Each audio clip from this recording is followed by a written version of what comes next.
नमस्कार प्यारे साथियों, आपका स्वागत है आपके अपने ही चैनल में। आज हम आपके लिए लेकर आए हैं हिंदी वर्णमाला में उच्चारण स्थान कैसे ज्ञात किए जाएं, उसको एक साधारण तरीके से समझाने का प्रयास करेंगे, जिससे आपको रटना ना पड़े और जो है आप आसानी से परीक्षाओं में जो प्रश्न आते हैं उनको हल कर पाएँ। कई बार परीक्षाओं में ड्यूटी करते समय देखा मैंने कि बच्चे जो है आता उनको है, पर वो थोड़ा सा कंफ्यूज हो जाते हैं। तो वो कन्फ्यूजन आपकी दूर करने के लिए हम एक आसान तरीके से आपको समझाने का प्रयास करेंगे और आप लोग पूरा वीडियो देखें। मुझे पूरी उम्मीद है कि आप उच्चारण स्थान में भविष्य में जो भी परीक्षाएं होंगी, आप उन प्रश्नों का आसानी से हल कर पाएंगे। उच्चारण स्थान को समझने से पहले आपको ये जानना होगा कि हमारे वर्णमाला में स्वर होते हैं और व्यंजन होते हैं। स्वर और व्यंजन में जो स्वर होते हैं, उन स्वरों में भी 4 स्वर ऐसे होते हैं जो संयुक्त स्वर होते हैं, यानी कि जो 2 स्वरों से मिलकर बनते हैं। तो उच्चारण स्थान के लिए सबसे पहले हमें उन स्वरों के बारे में जानना होगा। जो हमारा ए स्वर है, ए, ओ और औ, ये जो 4 हमारे स्वर होते हैं, ये संयुक्त स्वर कहलाते हैं। संयुक्त स्वर कैसे के होते हैं? संयुक्त स्वर का मतलब है कि ये 2 स्वरों से मिलकर बनते हैं। तो जो ए हमारा स्वर होता है, ये आ और ई से मिलकर बनता है, और जो आई हमारा स्वर होता है, ये आ और बड़ी ई से यानी कि ई से मिलकर बनता है। ओ हमारा आ और ऊ से मिलकर बनता है, और औ जो हमारा होता है आ और ऊ से मिलकर बनता है। तो ये हमारे 4 संयुक्त स्वर हो गए हैं। इनके बारे में कभी कभी परीक्षाओं में अलग से प्रश्न पूछ लिया जाता है कि हिंदी वर्णमाला के संयुक्त स्वरों के बारे में लिखिए। संयुक्त व्यंजनों के बारे में आप लोग जानते ही होंगे, छत्र, ज्ञ और सिरा जो होता है। तो वर्णमाला में उच्चारण स्थान ज्ञात करने के लिए हम अब आपको ले चलते हैं। आपने ये चारों जो सूत्र हमने लिखे हैं, संस्कृत में जो उच्चारण स्थान ज्ञात करने के लिए कई सारे सूत्र दिए हुए हैं, तो ये उनमें से 4 प्रमुख सूत्र हैं। तो इन सूत्रों का हम ज़्यादा प्रयोग नहीं करेंगे, बल्कि थोड़ा थोड़ा सा प्रयोग करके हम आसान तरीके से इनको समझने का प्रयास करेंगे। पहला हमारा सूत्र है अकुह विसर्जनीया कंठा। दूसरा है इचु यशानाम तालु, और ऋतु रसाणाम मूर्धा, और बकारस्य दंतोष्ठम। तो अब हम आते हैं, इसका मतलब ये है कि जो आ है हमारा, और ये का वर्ग है, और हा है, और जो विसर्ग है वो हमारा उनका उच्चारण स्थान होगा कंठ से। और इसका मतलब है कि जो ई है और ई है और चा वर्ग है, या और शा, इनका उच्चारण स्थान होगा तालु से। और इसमें जो री है और टा वर्ग है और रा है और शा है, इनका उच्चारण स्थान होगा मूर्धा से। और बकारस दंतोष्ठम का तात्पर्य है कि जो हमारा वा होगा वर्ड, उसका उच्चारण स्थान जो होता है दंतोष्ठ होता है, जो कि सबसे एकदम अलग है। दंतोष्ठ उच्चारण केवल वा शब्द का होता है और किसी का नहीं होता। तो इन सूत्रों का हम ज़्यादा प्रयोग नहीं करते हुए हम आसान तरीके से समझने की कोशिश करेंगे। एक एक पहले हम सारे स्वरों का जो है उच्चारण स्थान ज्ञात करने की कोशिश करेंगे, और उसके बाद जो है हम व्यंजनों का जो है उच्चारण स्थान ज्ञात करने का प्रयास करेंगे। तो देखिए, हमने यहाँ पर देखा सबसे पहला हमारा स्वर होता है आ और आ। तो आपने जैसा भी सूत्र में देखा, आपको जरा सा इस सूत्र की मदद लेने की जरूरत पड़ेगी। तो जो आ और आ का उच्चारण स्थान होता है वो होता है हमारा कंठ। तो यहाँ से आप आ और आ का उच्चारण स्थान क्या हो जाएगा? आपका कंठ हो जाएगा। आप आसानी से इस सूत्र की मदद से याद कर सकते हैं। और जो ई और ई है, इस सूत्र से आप देख सकते हैं कि जो ई का उच्चारण स्थान होता है वो तालु होता है। तो इन ई और ई का उच्चारण स्थान भी हम ज्ञात कर लेंगे, ये हो जाएगा हमारा तालु। और जो ऊ और ऊ होता है, ऊ और ऊ का जो उच्चारण स्थान होता है, ये ओष्ठ से होता है। इसके लिए एक अलग से सूत्र है, उसकी हमें ज़्यादा ज़रूरत यहाँ पर नहीं पड़ेगी। आप लोग उच्चारण करके देख सकते हैं कि ऊ बोल के आप देखेंगे तो आपके जो है ओष्ठों के द्वारा ये बोला जाएगा। फिर हमारा आता है री का उच्चारण स्थान जो होगा हमारा, आप यहाँ पर सूत्र देख सकते हैं कि सबसे पहले री लिखा हुआ है, और री वाली लाइन में जो ऋतु रसाणाम मूर्धा है, उसमें री का उच्चारण स्थान होता है मूर्धा से। तो इस री का भी हमने उच्चारण स्थान ज्ञात कर लिया, मूर्धा। तो आ हमारा जो है इसका उच्चारण स्थान हो गया कंठ, और ई हमारा है इसका उच्चारण स्थान हो गया तालु, और जो ऊ है हमारा, ये दोनों जो ऊ और ऊ हैं उनका उच्चारण स्थान हो गया हमारा ओष्ठ से, और री का उच्चारण स्थान हो गया मूर्धा से। ये जो व्यय स्वर हैं इनके हमने जो है उच्चारण स्थान ज्ञात कर लिए हैं। अब आता हमारा ए और ऐ।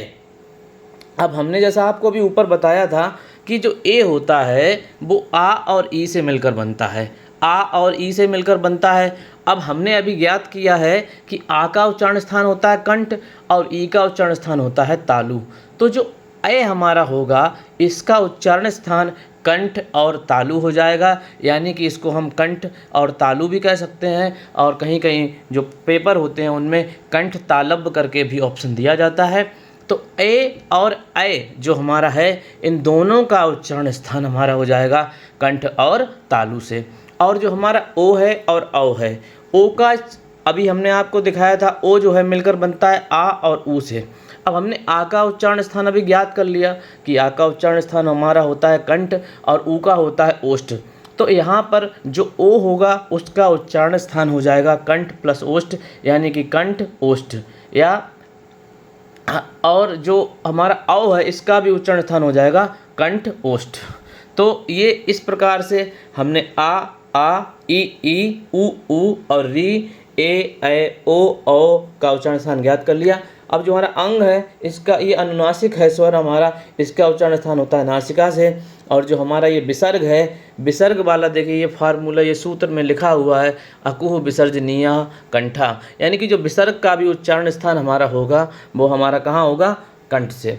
तो इस प्रकार हमने जो सारे स्वर थे इनका उच्चारण स्थान ज्ञात कर लिया है। आप एक बार दोबारा से देख सकते हैं कि आ का उच्चारण स्थान, दोनों आ का उच्चारण स्थान हो जाएगा कंठ और ई का उच्चारण स्थान हो जाएगा हमारा तालु और ऊ का उच्चारण स्थान हो जाएगा हमारा ओष्ठ और री का उच्चारण स्थान हमारा हो जाएगा मूर्धा। ए का उच्चारण स्थान ए बनता है आ और ई से मिलकर, इसका हो जाएगा कंठ तालव्य।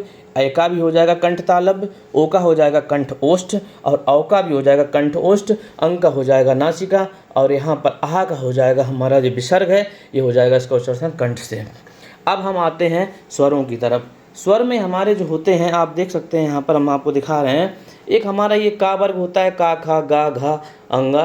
तो ये जो हमारे वर्ग कहलाते हैं, ये का वर्ग है, ये चा वर्ग है, ये टा वर्ग है, ये ता वर्ग है और ये पा वर्ग है। ये 5 हमारे वर्ग होते हैं जो स्पर्श व्यंजन हमारे होते हैं। 25 ये 5 वर्गों में विभाजित किए जाते हैं। इसको याद करने का तरीका क्या है, इसको याद एक देखिए जो का वर्ग का उच्चारण स्थान होता है वो कंठ से होता है और जो हमारा चा वर्ग होता है उसका उच्चारण स्थान तालु से होता है। जो हमारा टा वर्ग होता है उसका उच्चारण स्थान मूर्धा से होता है और दा जो हमारा ता वर्ग होता है उसका उच्चारण स्थान दंत से होता है और जो पा वर्ग होता है उसका उच्चारण स्थान ओष्ठ से होता है। अब इसको याद कैसे किया जाए, तो याद करने के लिए हमने एक सरल यहाँ पर तरीका जो है बताने की कोशिश कर रहे हैं कि जैसे हमारे दोस्त होते हैं उनके पास जो है एटीएम होता है या किसी दोस्तों के पास जैसे एक केटीएम बाइक आती है, बहुत अच्छी बाइक होती है, तो वो होती है। तो आप यहाँ पर एक याद कर सकते हैं, जैसे आपने किसी दोस्त से अपने कहा कि भैया अपनी हमें केटीएम दो, यानी कि KTM दो, KTM दो यानी कि KTM दो। जैसे ATM दो से आप याद रख सकते हैं कि KTM दो। तो यहाँ पर के से हमारा जो हो जाएगा, के का तात्पर्य हो जाएगा हमारा जो का वर्ग होगा ये कंठ से उच्चारण स्थान इसका होगा और जो टी होगा इसका मतलब ये हो जाएगा कि हमारा जो चा वर्ग है उसका उच्चारण स्थान तालु होगा और जो हमारा टा वर्ग है इसका उच्चारण स्थान मूर्धा से हो जाएगा, एम से मतलब मूर्धा। और जो हमारा ता वर्ग है इसका उच्चारण स्थान हो जाएगा दंत से क्योंकि ये डी से डिनोट हो रहा है और जो हमारा पा वर्ग है इसका उच्चारण स्थान हो जाएगा ओष्ठ से। तो अगर आप इसको 1-2 बार याद करने की कोशिश करेंगे आप बड़ी आसान तरीके से KTM दो, जैसे ATM दो करके आप KTM दो, KTM बाइक होती है आप नाम से उसके याद कर सकते हैं। जैसे कोई दोस्त आपका बाइक आपसे मांग रहा है KTM दो, और यहाँ पर आप जो है ये फॉर्म सूत्र आप याद कर लेंगे। एक ट्रिक समझ लीजिए आप, इसको ज़्यादा कठिन नहीं है, आप इसको आराम से 5 वर्ग का उच्चारण स्थान है आप आसानी से बता सकते हैं कि का वर्ग में जो भी वर्ड हमारे आएंगे उनका उच्चारण स्थान हमारा कंठ से होगा, चा वर्ग में हमारे जो भी वर्ड आएंगे उनका उच्चारण स्थान हमारा तालु से होगा, टा वर्ग में हमारे जो भी वर्ड आएंगे उनका उच्चारण स्थान मूर्धा से होगा और जो हमारे ता वर्ग में जो भी वर्ड आएंगे उनका उच्चारण स्थान दंत से होगा और जो हमारे पा वर्ग होगा उसका उच्चारण स्थान होगा ओष्ठ से। अब थोड़ा सा जो हमें दिक्कत होती है वो दिक्कत यहाँ पर नीचे की तरफ आती है, ज़रा नीचे या रा ला वा और सा सा शा हा, यहाँ पर थोड़ा सा दिक्कत आती है। तो इसको हल करने के लिए हमने एक छोटा सा तरीका अपनाया है, आप लोगों को शायद पसंद आए। आप लोग देखिए यहाँ पर बड़ी आसान तरीके से आप जो है उच्चारण स्थान यहाँ पर ज्ञात कर पाएंगे। अभी आपको पता चलेगा थोड़ी देर में, आप जब देखेंगे कि जो हमारा या है और सा है, दोनों का उच्चारण स्थान एक ही जगह से होता है। ऊपर वाला जो रा है और ये शा है, इसका भी उच्चारण स्थान एक ही जगह से होता है। और ये जो हमारा ला है और शा है, इसका भी उच्चारण स्थान एक ही जगह से होता है। अब हमारा जो वा है और हा है, वा का हमने आपको एक सूत्र ऊपर दिखाया था, जो सूत्र था हमारा बकारस्य दंतोष्ठम, यानी कि जो ये वा वर्ड है, इसका उच्चारण स्थान सबसे अलग होता है। सबसे अलग इसका उच्चारण स्थान होता है दंतोष्ठ, यानी कि दंत और ओष्ठ की सहायता से ये वर्ड हमारा बोला जाता है। तो हमारा बा का उच्चारण स्थान हो जाएगा दंतोष्ठ। और जो हमारा हा है, अभी हमने सबसे पहले आपको सूत्र आपने देखा था, ये अकुहु, ये हा आया है आपका। ये हा का जो उच्चारण स्थान होगा अकु विसर्जनीय कंठा, हा का भी उच्चारण स्थान होगा कंठ। आप ये दोनों जो है आपको वर्डों का उच्चारण स्थान ज्ञात हो चुका है। अब यहाँ पर या, रा, ला और जो सा, शा, शा, इन तीनों का उच्चारण स्थान हमें और ज्ञात करना है। तो इनको हम कैसे ज्ञात करेंगे? जैसे देखिए, एक बहुत ही प्यारा शब्द है जो शा हमारा होता है, इससे हमें एक बहुत ही अच्छा प्यारा नाम लिखा जाता है हमारा, शा से शालू। शालू नाम लिखा जाता है, बहुत ही कॉमन नेम है, आराम से लोग लेते हैं। तो हम सालू से सा से याद रखेंगे सालू, सालू से हमें याद रखना पड़ेगा तालू।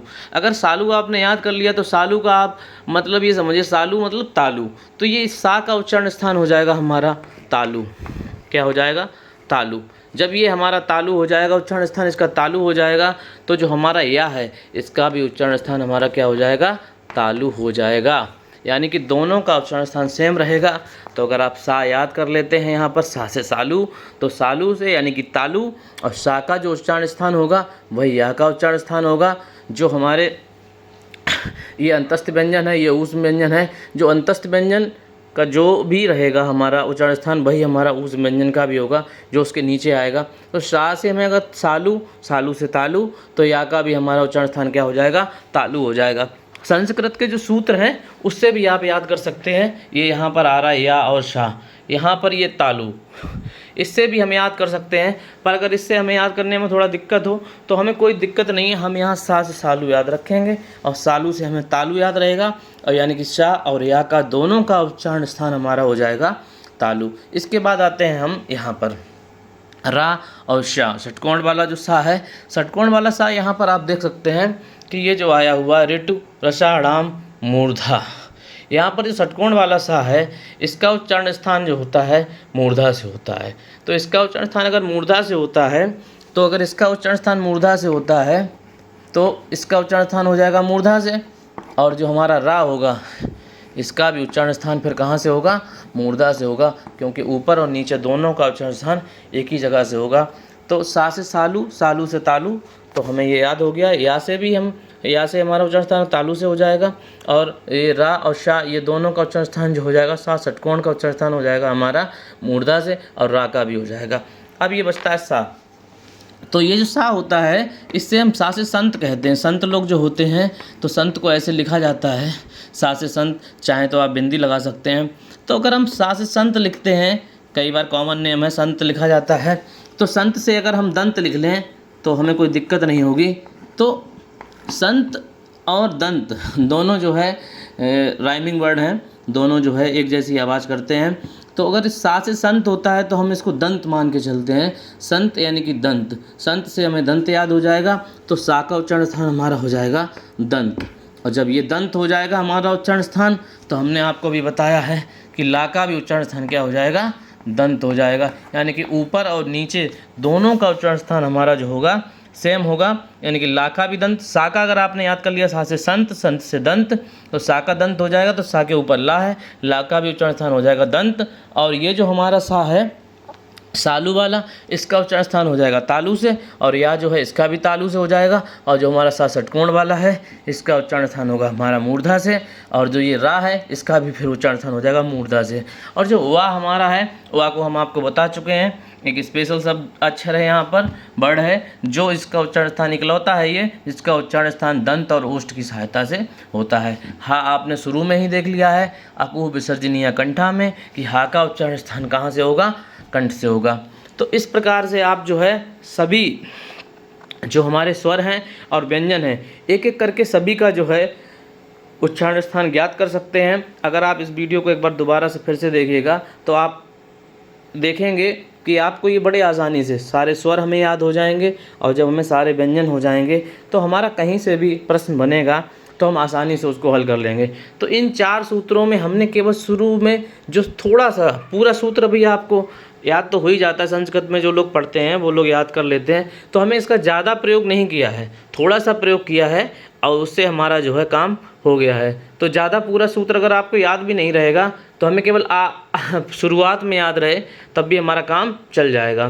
तो आप ये संयुक्त स्वर वाला भी एक प्रश्न बन के आता है। तो संयुक्त स्वर हमारे 4 होते हैं, ए ऐ ओ औ, ए बनता आ और ई से, तो इसका उच्चारण स्थान हो जाता है कंठ तालु से। पूछा भी जाता है, बच्चे कन्फ्यूज भी हो जाते हैं, तो अब आप ये ध्यान रखिएगा, आ और ई, आ का उच्चारण स्थान कंठ हो जाएगा, ई का तालु हो जाएगा, तो इसका ए का उच्चारण स्थान और ऐ का उच्चारण स्थान हो जाएगा हमारा कंठ और तालु। ओ और ओ का उच्चारण स्थान हमारा कंठ और ओष्ठ हो जाएगा।